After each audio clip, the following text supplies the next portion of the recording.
हाय नमस्कार मु मोनाली आपण समस्त को स्वागत करुच्ची मो चैनल डिशेस विथ मोना को। आज आपण मानक पई मु गोटे एमिति रेसिपी नहीं आसी जोटा कि गोटे चाषीर प्रिय।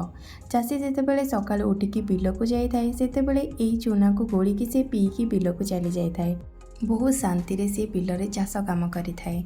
मु आज से ही रेसिपी नहीं आसी मांडिया जाऊ जोटा कि खाइले पेट बहुत ठंडा होता है और देहपाई बहुत भल। ता सहित मु जन्नी भजार रेसिपी नहीं आसी।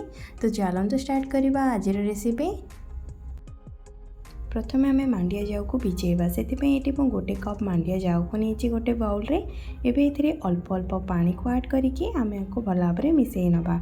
मांडिया जाऊ जितेबाला आपण तैयारी करेंगे तार किछि टाइम आगु माने अध घंटा आगु आपण ताको पानी रे भिजेकी रखिने। पानी हो बा तोराणी से आपण भिजेकी रखिने। गोटे ग्लास पानी एटी मु यूज कली या कवर करके आम छाड़ी नवा अध घंटा पाई। ये आमर अध घंटा हो जाइए। तो चलतु ए जाऊ प्रस्तुत करवा से प्रथम गोटे बाउल रे गोटे गिना मुझे तोराणी नेली ता सहित 2 गिना ये मु पानी की यूज कली। ये मु बॉइल राइस को नहीं सकाले भात को रांधि थी ना ता पूर्व दिन भात भी आप यूज करें।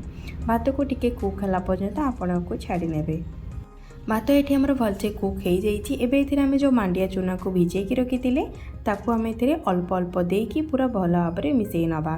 आपड़ देला टाइम रे कंटिन्यूअसली बेलारे एमती घाटी चलते ना सी गुला हो। देखो ये सब गुड़ा को देकी पूरा कंटिन्यूअसली भलसे घाटी नहीं देखो आपको एमती दे सारापर भलसे बारंबार घाटू चलते।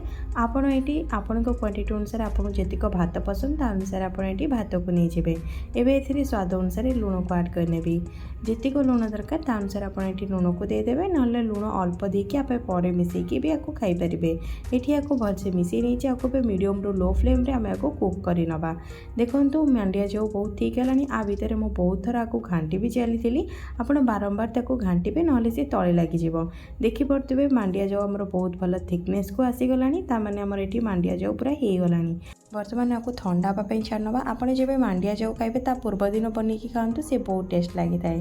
तो चलतु एबे आमे जन्नी भजा बनइबा। से गैस गोटे पैन को बसई नहीं एबे एथिरे 2 चामच सोरिष तेल को देदेली। तेल टिके गरम हो सारा पर हाफ चामच सोरिष हाफ चामच जीरा देकी भलसे फुटीगला गोटे बड़ साइज्र पियाज को काटिक रखी ताको ऐड करनेली आ बहुत सारा ग्रीन चिली। जन्नी भजार ग्रीन चिली ऐड करेंगे बहुत भल लगी थाए। देखो पियाज ये आमर भलसे भाजी गलानी। एबे एथिरे गोटे आलू को मुझे काटिक रखी ताको ऐड करनेली आ किछि जन्नी एबे सब गुड़ा को भल भाव में मिसई नवा। ये सबको भलसे मिसईकी आपको कवर कर नवा। 5 मिनट पर देखो जन्नी रू पानी बाहर स्टार्ट हो गला। मुझे बिल्कुल भी पानी देनी और बिल्कुल पानी भी देवेनि कारण जन्नी रे जेतिक पानी बाहर से भलसे सीझीज। एबे एथिरे स्वाद अनुसार लुण हाफ चामच हलदी गुंड आउ किछि मु कखारूर फूल को रखी ताको ऐड कर नौ भल भाव में आपको मिसई नवा। आउ मु आउ किछि भी ऐड करेनि आपण थरे एमती सिंपल बनातु बहुत टेस्ट लगी थाए। कवर करके आपको एबे कुक हवाई छाड़ी नवा। 10 मिनट पर चलतु देखी नवा। देखो जन्नी पूरा ऑलमोस्ट पानी पूरा माने सुखी गलानी आउ आलू भी ये पूरा भलसे भाजी गलानी। एवं ये देखिपे बहुत टेस्टी देखा जाउची ना। आउ आपको किसी भी ऐड करेंगे नॉर्मल एमती बनई ने। ये आम जन्नी भजा रेडी हो गला। तो चलतु आपको एबे सर्व करने प्रोसेस को जीवा। आपण मैंने देखिले मांडिया जाऊ मु जन्नी भजा केमी प्रस्तुत कली। मांडिया जाऊ खाइले देहपाई बहुत भल थाए पेट बहुत ठंडा रखी थाए। आपण आपको सप्ताह थरे निश्चय मांडिया जाऊ बनईके खातु। आउ जन्नी भजा एमती सिंपल ही बनातु ये बहुत टेस्टी लगी थाए। एबे आपण माने सर्व करेंगे किछि तेंतुली आउ गुड़ सहित। गुड़ जाऊ सहित खाइले बहुत भल लगी थाए। आपण थरे आपको घरे निश्चय ट्राए करंतु। केमिति लागिला कमेंट सेक्शन रे मतामत निश्चय जणेबे। आपण मानक सहित देखा हबो पुणी थरे गोटे नुआ रेसिपी सहित। से पर्यंत tata bye bye love you all. Thank you for watching my video.